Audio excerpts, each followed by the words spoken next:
Welcome to the Restricted Handling Podcast. This is what's been going on in China in the past 24 hours. Hong Kong just hit another grim milestone in Beijing's tightening chokehold on dissent. Media tycoon Jimmy Lai, the 78-year-old founder of the pro-democracy Apple Daily newspaper, has been convicted of colluding with foreign forces and publishing seditious material under China's national security law. This is the same law Beijing jammed through in 2020 after the city erupted in massive protests a year earlier. Lai's been behind bars since December 2020, almost all of it in solitary confinement, and now faces life in prison. The court's verdict ran 855 pages long and basically called him a traitor for meeting with American officials like Mike Pence and Mike Pompeo. The judges, handpicked by the Hong Kong government, said Lai harbored hatred toward China and was gleeful about U.S. sanctions. Lai's defense? He said he didn't ask for anything, just told foreign officials what was happening on the ground. But this trial was never really about evidence. It was a warning shot to anyone who still believes in Hong Kong's old promise of one country, two systems. When the verdict was read, Lai's family was there. His wife Teresa, his son, and Cardinal Joseph Zen, the retired bishop who baptized him years ago. Lai waved as guards led him away. Outside, hundreds lined up overnight just to get a courtroom ticket. That tells you everything you need to know. Hong Kongers still show up for their guy, even if the system doesn't. Western governments immediately called foul. The UK called it politically motivated persecution. The US and human rights groups said the trial marks the end of free speech in what was once Asia's freest city. Beijing fired back that foreign countries should respect China's sovereignty and keep their noses out of Hong Kong's business. Translation: stay in your lane. The crackdown's going just fine. And in the same 24-hour window, Hong Kong's last major opposition party, the Democratic Party, voted to disband. After 3 decades of pushing for elections and reform, it folded under relentless pressure. Members said they'd been warned: dissolve voluntarily or get arrested. Nearly everyone in the old pro-democracy movement is now either in prison, in exile, or silent. The city that once prided itself on open debate now sounds a lot like the mainland. While the political system was locking up dissidents, China's military and maritime forces were making noise elsewhere. In the South China Sea, Chinese Coast Guard ships blasted water cannons at Filipino fishing boats near Sabina Shoal, inside the Philippines' own exclusive economic zone. 3 fishermen were injured, 2 boats were damaged, and Manila's not letting it slide. The Philippine government's filing a formal diplomatic protest, calling China's behavior harassment and endangerment. Washington quickly backed them up, saying Beijing's aggressive tactics undermine regional stability. China's Coast Guard claims it was just taking control measures. Yeah, that's one way to describe injuring unarmed fishermen in another country's waters. It's the same gray zone playbook China's been using for years.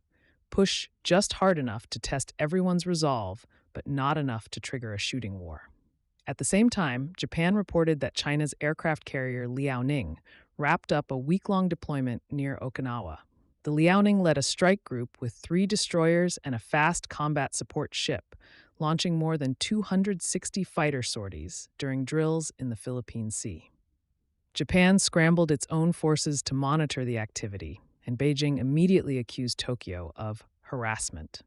The Chinese Defense Ministry claimed Japan intruded into their training zone and was reviving the specter of its militarist past. That's classic projection from a country running the world's largest navy by ship count.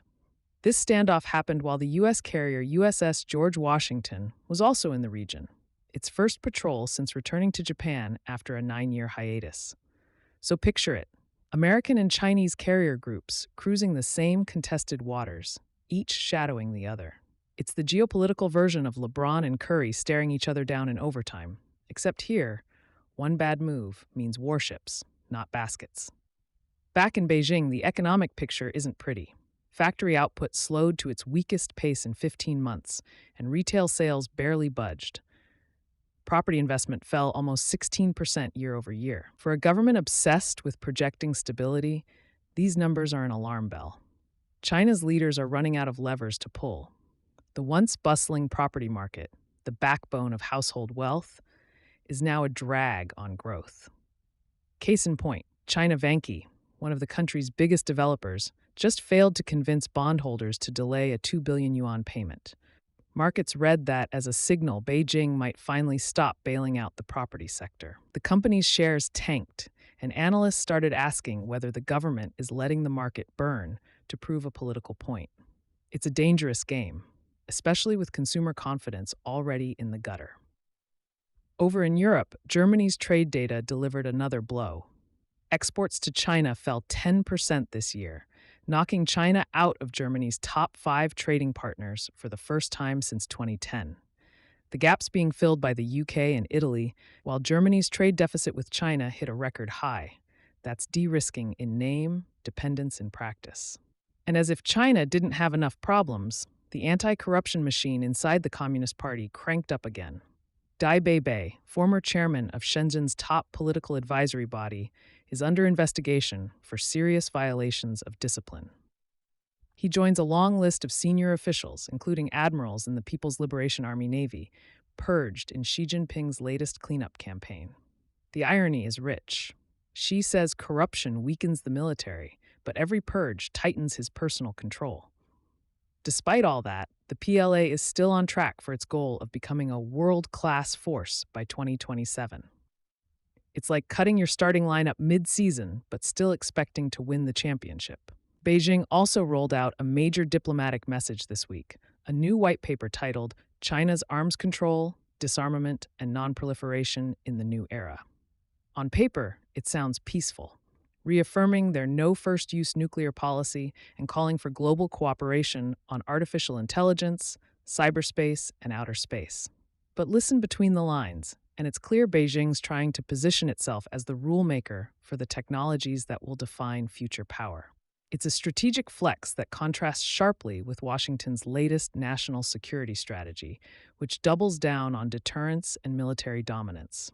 Beijing's trying to sell itself as the responsible adult in the room, never mind its hypersonic missile tests and space-based surveillance projects. The timing isn't coincidental. With the U.S. focused on rebalancing its economy, China's staking its claim over the new frontiers of power: AI, cyber, and space. Speaking of AI, Chinese companies are racing ahead with practical applications. While American tech giants chase the holy grail of artificial general intelligence, Chinese firms are cranking out industrial robots and factory automation tools. They're less worried about creating a sci-fi singularity and more focused on churning out robots that actually make things.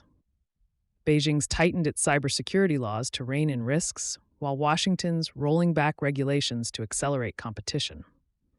It's the clearest sign yet that the world's 2 biggest economies are running the same race on entirely different tracks. Thanks for being a part of the RH community.